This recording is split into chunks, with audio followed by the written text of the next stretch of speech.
वय 67 वर्षे, राहणार पुणे, यांना अचानक चक्कर येऊन रक्ताची उलटी झाली.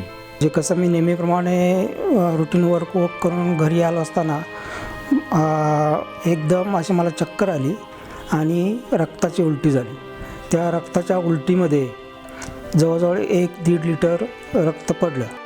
त्यांनी त्यांच्या स्थानिक डॉक्टरांना दाखविले असता डॉक्टरांनी नामांकित तज्ज्ञांच्या सल्ल्याने ॲडमिट होण्यास सांगितले. फॅमिली डॉक्टरकडे गेलो आणि त्यांनी आम्ही एका नामांकित हॉस्पिटलमध्ये ॲडमिट व्हायला सांगितलं.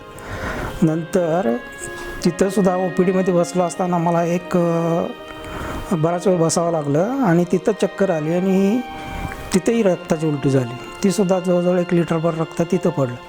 नंतर तिथल्या डॉक्टरने धावाधाव करून मला ICUमध्ये नेलं आणि तिथे औषधोपचार सुरू केले. तज्ज्ञांनी त्यांच्या एंडोस्कॉपी व सोनोग्राफी रिपोर्टनुसार त्यांचे लिव्हर 60 ते 70% खराब झाले असल्याचे सांगितले. त्यांना भूक न लागणे, सतत पोटात दुखणे असे त्रास होत होते. सतत ॲडमिट होऊन एंडोस्कॉपी व बँडिंग करावे लागत असे. पहिल्या एंडोस्कोपीमध्ये म्हणजे ज्यावेळी मी ॲडमिट झालो, पहिली एंडोस्कोपी झाल्यानंतर त्यांनी सांगितलं, निदान असं केलं की तुमचं 60 ते 70% लिव्हर डॅमेज झालेलं आहे आणि याच्यासाठी तुम्हाला दर 15 दिवसांनी एंडोस्कोपी करून घ्यावी लागेल. म्हणजे त्या लिव्हरची कंडिशन काय आहे हे पाहण्यासाठी दर 15 दिवसांनी एंडोस्कोपी करावी लागेल. त्यावेळी एंडोस्कोपी करताना इतका त्रास व्हायचा की भयंकर तो सहनच व्हायचं नाही. रिपोर्टनुसार त्यांचे प्लेटलेट्स 67,000 इतके कमी झाले होते, तर त्यांचा HB 8.7 इतका कमी झालेला. त्यांनी सप्टेंबरमध्ये मॉडर्न होमिओपॅथीचे औषधोपचार सुरू केले. डॉक्टर विजयकुमार माने यांचं धनकवडीच्या क्लिनिकमध्ये आम्ही त्यांना भेटायला गेलो. भेटल्यानंतर त्यांना सगळे मागचे रिपोर्ट दाखवले.